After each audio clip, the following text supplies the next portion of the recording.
새벽기도에 나오신 성도님들을 환영합니다. 뒤에 화면이 조금 문제가 생겨서요. 오늘 찬송가 276장입니다. 찬송가 276장입니다.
오늘 아침에 하나님께서 주신 말씀 에스겔서 14장 1절부터 11절까지 말씀입니다.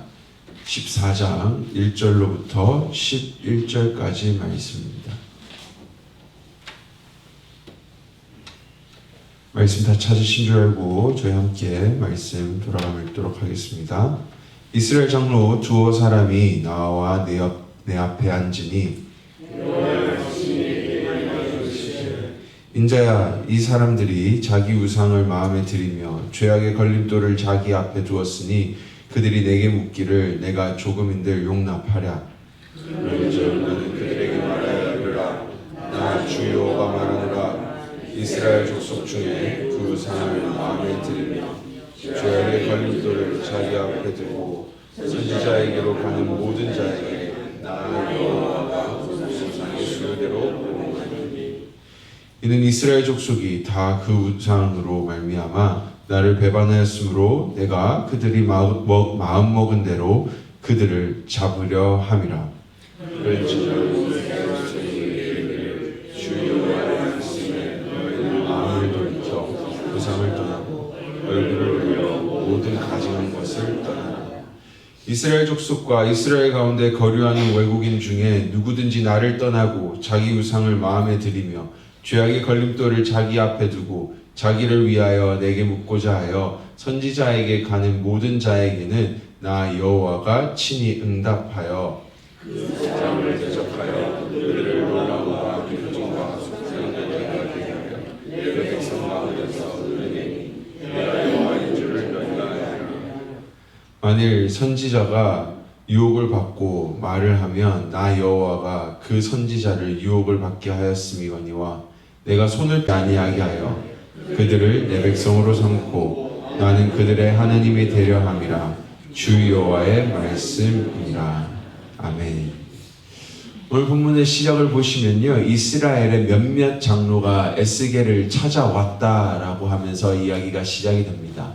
이 장로들은 오늘 에스겔을 찾아온 이유는요, 하나님의 뜻을 듣고 싶어서 에스겔을 찾아왔습니다. 그렇게 찾아온 장로들에게 하나님께서는요, 에스겔을 통하여서 에스겔아, 그 장로들에게 이렇게 말해라 라 하면서 4절부터 그 하나님의 메시지가 시작이 되고 있습니다. 그런즉 너는 그들에게 말하여 이르라. 나 주 여호와가 말하노라. 그러면서 이렇게 말씀하시죠. 하나님께서 이스라엘 족속 중에 그 우상을 마음에 들이며 죄악의 걸림돌 자기 앞에 두고 선지자에게로 가는 모든 자에게 나 여호와가 그 우상의 수유대로 보응하리니. 그러면서 6절에서 이어서 이렇게 말합니다. 너희는 마음을 돌이켜 우상을 떠나고 얼굴을 돌려 모든 가정한 것을 떠나라. 오늘 에스겔아, 나는 너희 장로들에게 해주고 싶어한 말은 이것밖에 없다라는 것입니다. 너희들이 지금 나의 뜻을 듣고 싶어서 왔느냐, 장로들아? 그런데 내가 너희들에게 지금 해주고 싶은 말은 이것밖에 없다. 너희의 마음이 이미 우상으로 가득 차여 있고 그 우상에서 돌아서지 않는다면은 너희와 나와의 올바른 관계가 이루어질 수가 없기에 나의 뜻을 구하고 있느냐? 그렇다면 너희에게 지금 당장 필요한 것은 우상으로부터 돌아서는 그 마음이라고 하나님께서는 말씀하시죠. 오늘 이스라엘 장로들의 모습을 한번 잘 살펴보았으면 좋겠습니다. 에스겔을 찾아왔죠.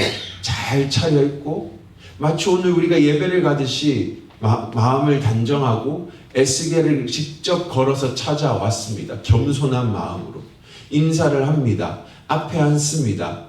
에스겔 선지자님, 하나님의 뜻을 듣고 싶습니다. 우리에게 말씀해 주십시오. 어떻습니까? 그 모습은 아주 경건한 사람의 모습처럼 보입니다. 이름도 이스라엘의 장로들입니다. 그렇게 보기에는 마치 하나님의 뜻을, 정말로 하나님만을 사랑하고 하나님만을 섬기는 사람처럼, 리더처럼 보였을 것입니다. 그런데 오늘 하나님께서는 그들을 향하여 에스겔을 통해서 말씀하시죠. 네 마음은 이미 우상으로 가득 차 있다. 네 마음을 잘 살펴라. 그렇습니다. 우상 숭배에 있어서 우리에게 가장 무서운 것은요, 눈에 보이는 것이 아니라 눈에 보이지 않는 우리의 마음이 가장 무섭다라는 것. 우상 숭배를 우리는요, 이렇게 생각합니다. 눈에 보이는 것들, 우리가 만질 수 있는 것들, 무슨 어떤 신의 석상이나 동상을 보고 우리는 우상이라고 많이 생각들을 하죠. 근데 사실 그 신의 석상과 또는 이 동상을 만들어낸 것이 누구입니까? 하나님이 만드셨습니까? 창세기에서? 아니요. 하나님은 인간을 만드셨습니다. 근데 그 인간의 마음에서 시작된 우상 숭배가 바로 눈에 보이는 신을 만들게 되었다라는 것입니다. 결국 우상 숭배는요, 눈에 보이는 것이 아니라 눈에 보이지 않는 겁니다. 오늘 우리가 함께 이 이스라엘 장로들의 모습을 통해서 오늘 우리의 삶 안에 있는 우상 숭배도 한번 조금씩 곰곰이 생각해 보았으면 좋겠습니다. 결국은 우리의 눈에 보이는 것이 문제가 아니라 우리의 마음이 문제라는 것이죠. 저희가 잘 알고 있는 책의 제목이 이런 책이 있습니다. 돈, 섹스, 권력. 리처드 포스터라는 분이 지으신 책인데요. 아주 유명한 책이죠. 왜 이런 책을 지었을까요? 그렇습니다. 오늘 우리가 살아가는 사회에 가장 우상으로 두드려지는 것은 돈, 섹스, 권력입니다. 그래서 우리는 그러죠. 설교할 때도 돈을 조심하십시오. 섹스, 여성과 남성의 올바르지 않은 관계를 조심하십시오. 여러분의 권력을 조심하십시오. 네, 맞습니다. 돈, 섹스, 권력 조심해야 하는 겁니다. 그런데 사실 돈, 섹스, 권력은 아무 문제가 없습니다. 돈요? 하나님께서 우리가 올바른 경제 생활을 하고 공정한 경제 거래를 하기 위해서 만들어진 것이 돈입니다. 왜 돈이 문제입니까? 섹스요? 네, 오늘 많은 사람들이 교회에서 섹스라는 단어를 꺼내면 아이고 어떻게 그 민망한 단어를 꺼내십니까? 아니 죄송합니다. 하나님과 인간의 관계를 가장 아름답게 표현하는 것이 섹스입니다. 섹스는 부부간의 올바른 관계를 통해서 하나님과 우리의 관계가 얼마나 가깝고 친밀하고 끈끈한 관계 속에 묶여있는지를 설명해주고 보여주는 언약의 관계가 섹스입니다. 그런데 그것이 사업이 되고 경영이 되고 하기에 문제가 된다는 것이죠. 권력이요? 권력도 아름다운 것입니다. 권력이 왜 필요합니까? 권력이 없으면 질서는 무너집니다. 하나님은 자신의 힘으로 권력으로 이 세상을 아름다운 질서로 창세기에서 창조하셨음을 보여주고 있습니다. 그래서 리처드 포스도 자신의 책의 제목을 돈, 섹스, 권력이라 했지만은 이렇게 책에서 말을 합니다. 문제는 외부의 대상, 돈, 섹스, 권력이 아니라 그것을 다루는 우리의 내면의 동기, 마음의 방향성에 있다. 왜 돈이 우상이 됩니까? 내 스스로가 더 가치 있는 사람이 되고 싶어. 내가 저 인간보다는 조금 더 나아 보이고 싶어. 스스로 내 마음이 내 자신을 우상화시키면서 돈을 우상으로 만들게 되는 것입니다. 섹스요? 왜 섹스가 우상이 되게 됩니까? 내가 더 사랑받고 싶어. 누군가를 내가 더 소유하고 싶어. 그러한 속에서 우리는 섹스를 도구로 사용하게 되고 우리의 신으로 만들어 버린다는 거예요. 권력이요? 권력 조금 전에 그렇게 말씀드렸죠. 아름다운 것입니다. 권력은 질서를 유지하기 위해 필요한 것이죠. 그런데 왜 사람들은 권력을 오용합니까? 다른 사람을 억압하고 그 사람을 움직이고 그 사람이 하려고 하는 것들에 대해서 네가 하는 것은 잘못되고 내가 하는 것은 다 맞아 라면서 사람들을 얽매이게 하는 걸까요? 왜냐하면 내가 대장이고 싶으니까. 너 나한테 까불지 마. 함부로 어디 네가 나한테 까불고 있는 거야. 내가 너보다 더 높은 존재야. 그러니까 내 밑에 가만히 있어. 그렇게 하면서 우리는 권력을 우상으로 만듭니다. 결국 우상이 문제가 아니라요. 내 마음이 문제라는 겁니다. 오늘 이스라엘 장로들이 왜 에스겔을 찾아왔을까요? 정말로 하나님의 뜻을 알고 싶어서 찾아왔을까요?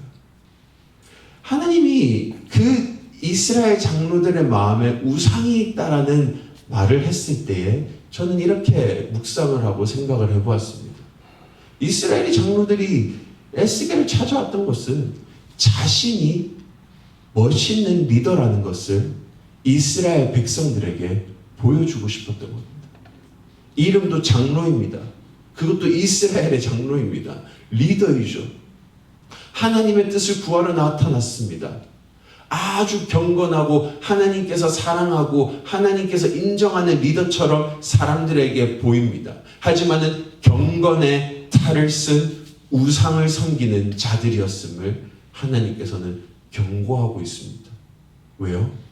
신앙생활이라는 것을 통해서 내가 얼마나 나은 인간인지를 스스로를 칭찬하고 스스로를 높이고 있었던 것이죠. 나 이스라엘 장로야. 나 하나님의 뜻을 구하는 사람이야. 나 얼마나 멋있는 사람인지 잘 봐봐. 무엇입니까? 하나님을 신으로 모시는 게 아니라 내 자신이 더 드러나기를 원하는 내 스스로를 우상으로 만드는 그 마음을 오늘 하나님께서는 지적하고 계셨던 겁니다. 오늘 여러분의 마음에는 어떤 것들이 우상으로 서 있습니까? 저도 제 안에 우상이 있습니다. 우리는요, 나도 모르게 어느 순간 내 마음속에 특정한 우상을 세워놓고 살아간다라는 것이죠. 그런데 우리의 눈은요, 눈에 보이는 그러한 우상들에게만 집착을 하고 있습니다. 오늘 이 말씀을 통해서 여러분의 마음속에 하나님께서는 말씀하십니다. 너의 마음에는 어떤 우상이 있느냐? 그래서 잠언 4장에서도 그렇게 말씀하시죠. 많은 것들을 지키기보다는 뭐요? 네 마음을 지켜라. 그렇다, 네 마음을 지켜라. 사실은 이 마음이라는 이 단어를 조금 공부해 보시면요, 마음은 단순히 내가 생각하고 내가 이렇게 내 마음속에 가지는 생각들이나 그런 것들만을 뜻하는 것은 아닙니다. 결국은 내가 생각한다라는 것은요, 나의 행동으로도 나옵니다. 그래서 마음이라는 단어는 사람의 전반적인 모든 것을 다 포괄하고 있습니다. 그렇지만은 나의 행동, 나의 말, 나의 생각의 시작은 바로 이 마음으로부터 시작이 된다라는 것입니다. 그렇다면 오늘 내 마음이 우상으로부터 떨어져 나오기 위해서, 하나님만을 섬기기 위해서 해야 될 것은 무엇일까요? 답은 단순합니다. 순종이죠. 하나님, 내가 하나님 앞에 순종합니다. 그런데 순종이라는 것은 어떤 겁니까? 단순히 복종하는 겁니까? 내가 하나님 당신이 나의 신이시기에 내가 당신의 말씀만을 의지합니다. 그렇게 의지해봤지만도 우상을 섬기지 않습니까? 내가 말씀을 열심히 읽고 공부하고 하나님 그렇네요, 이 말씀이 맞습니다 하고 살아내려고 해도 우리는 다시 우상을 섬기게 됩니다. 왜 우상을 섬길까요? 사람들은. 왜냐하면 내 스스로가 약하다라는 것을 인정하기 때문에. 나는 약해. 그래서 내가 강해져야 돼. 강해지려면 뭐가 필요할까? 돈이 필요하구나. 내가 강해지려면 권력이 필요하구나. 내가 강해지려면 다른 사람들에게 멋있게 보이려면 나는 이 여자 저 여자 이런 여자 다 만나봤어 라고 말할 수 있는 능력 있는 사람이 되어야겠구나. 거기서부터 우상숭배가 시작이 됩니다. 우상숭배는 결국은 내가 스스로가 얼마나 약한지를 알 때에 시작이 되는 게 우상숭배죠. 근데 반대로 순종도요, 언제 순종이 되냐면 내가 약하고 하나님이 얼마나 위대하고 나보다 더 강한지를 알 때에 그 우상숭배로부터 반대로 넘어올 수 있는 겁니다. 제게는 동생이 있는데요. 8살 밑에입니다. 갭이 좀 있죠. 8살이니까. 제 동생이 15살일 때 제 나이는 23살이었습니다. 23살이면 이미 대학교를 졸업하고 또 그 시기에 대학원을 준비하고 있는 시기였습니다. 그때 미국에서 잠시 한국을 방문하고 동생은 중학교에 있었죠. 근데 제 동생이 덩치가 상당히 큽니다. 덩치가 상당히 크고요. 팔뚝도 엄청 크고요. 허벅지도 엄청 큽니다. 그래서 어렸을 때부터 또래 아이들보다는 한 뼘 이상의 키가 더 컸던 친구입니다. 그래서 학교에서 그 친구를 건드는 사람이 없어요. 그런데 하필이면은 중학교 2학년에게 중학교 3학년이 다가와가지고 맞은 거예요. 중학교 2학년 아이한테. 제 동생한테 맞은 거죠. 그러니까 3학년에서 난리가 났어요. 어떻게 중학교 2학년이 3학년을 때리냐 하고 이제 중학교 3학년 형이 둘이가 찾아온 겁니다.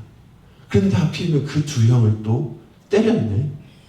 더 큰일이 난 거죠. 그래서 하루는 저한테 와서 이러더라고요. 형, 나 큰일 났어. 왜? 중학교 3학년 형들이 나를 계속 괴롭혀. 그래서 학교에서 전화가 올 정도로 심각한 학교 폭력의 문제에 휘말리게 됩니다. 그리고 하루는 제가 차를 몰고 동생을 데리러 학교 앞으로 갔는데요. 동생과 몇몇 학생들이 이렇게 교문 앞에 서 있는 것을 보게 되었습니다. 그리고 제가 차문을 열고 제 동생의 이름을 힘껏 불렀습니다. 집에 가자! 그러자 그 옆에 있는 중학교 3학년 형들은 아무 말을 못합니다. 아무 말을 못합니다. 중학교 3학년에게 23살은요, 엄청 큰 사람입니다. 그리고 동생에게 차를 태우고 이렇게 말했습니다. 싸우지 마. 싸우지 마. 대신에 형이 도와줄게. 그 뒤로 안 싸웁니다, 동생. 무슨 말입니까?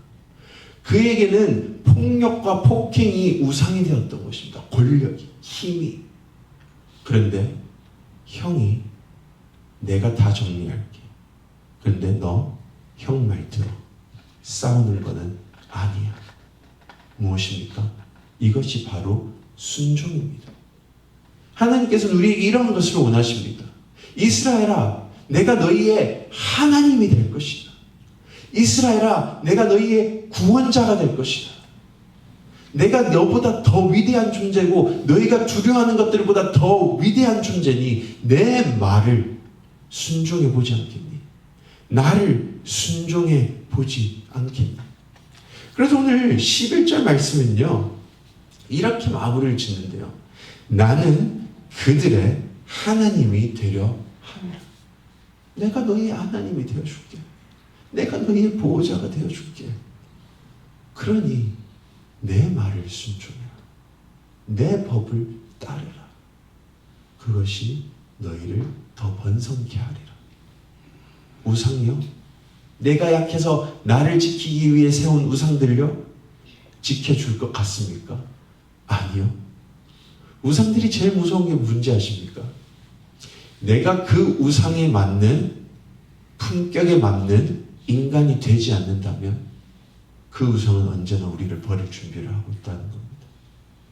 내가 돈이라는 우상을 섬기기 위해서는 언제나 그 돈을 모아 가야 됩니다. 근데 그 돈을 못 모을 때는 뭐요? 나는 버림을 받게 되는 거죠. 섹스요? 죄송합니다. 아침부터. 하지만 육체가 받쳐주지 않으면 섹스는 안 됩니다. 무슨 말입니까? 내가 섹스를 신으로 섬길 때는 결국은 육체가 나의 신이 되어버려야 돼요. 버림받을 수밖에 없습니다. 권력도 마찬가지고요. 근데 하나님께서 말씀하시죠. 내가 너를 택했고 내가 너를 지명하여 불렀다. 내가 너를 지키리라. 그러니 내 말에 순종하라.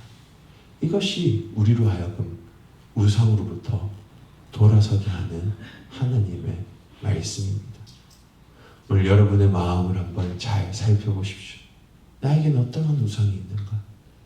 하나님, 그 우상으로부터 돌아서서 하나님 앞에 나아갑니다. 하나님, 나를 지켜 주시옵소서 하는 마음으로 오늘 하루를 또 시작했으면 좋겠습니다. 뒤에 저희 자막이 안 나오는데요. 제가 천천히 기도 제목 읽어드리겠습니다. 1번입니다. 교회와 속한 모든 권속들이 영적 전쟁의 본질을 알고 끼어서 사단의 모든 괴계를 물리치고 영적 전쟁에 승리하는 은혜를 부어 주옵소서. 2번입니다. 우리 교회와 선교지에서 날마다 영혼 구원의 역사가 나타나게 하여 주옵소서. 3번입니다. 소그룹 사역을 통하여 말씀의 나눔과 기도의 응답과 전도의 실천이 일어나게 하여 주옵소서. 마지막 4번입니다. 8월 정교인 릴레이 금식 기도와 교회 리모델링을 통하여 교회와 성도님들이 하나 되어 그리스도의 몸을 든든히 세워가게 하옵소서. 여러분의 기도와 함께 하나님 앞에 나아가겠습니다.